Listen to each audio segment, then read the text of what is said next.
Rusia menguasai pangkalan militer angkatan bersenjata Ukraina di dekat Kherson.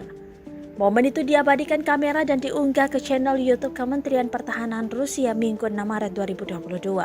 Dalam video tersebut, puluhan kendaraan militer terparkir sudah menjadi kekuasaan Rusia.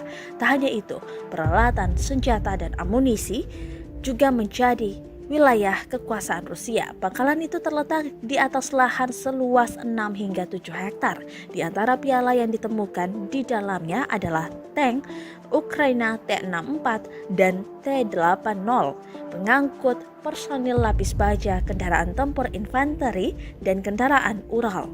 Beberapa meter dari tempat parkir adalah hanggar besar. Ini merumahkan depot amunisi, ranjau peluru, kendali anti-tank, mortir, dan peluru tank, lebih dari 4,5 ribu ton amunisi.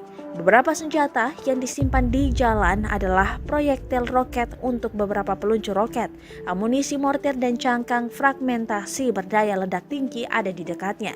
Pangkalan itu bisa menampung sekitar 4.000 pejuang. Saat ini, pencari ranjau Rusia terus mensurvei wilayah tersebut untuk menghilangkan bahaya ranjau, peralatan, dan senjata. Setelah verifikasi akan dikirim ke pangkalan penyimpanan khusus. Prajurit Rusia menguasai pangkalan militer angkatan bersenjata Ukraina di dekat desa Randes, wilayah Kherson.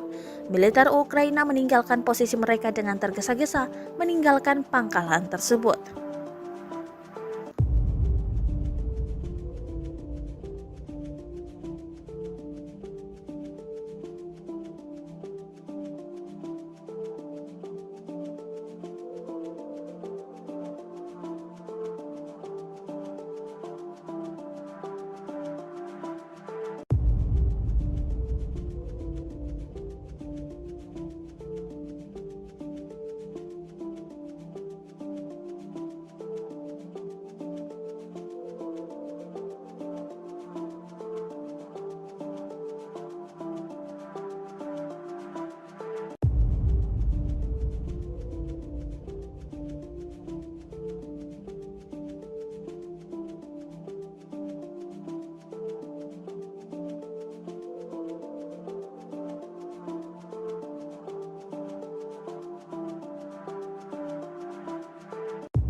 Terima kasih sudah nonton.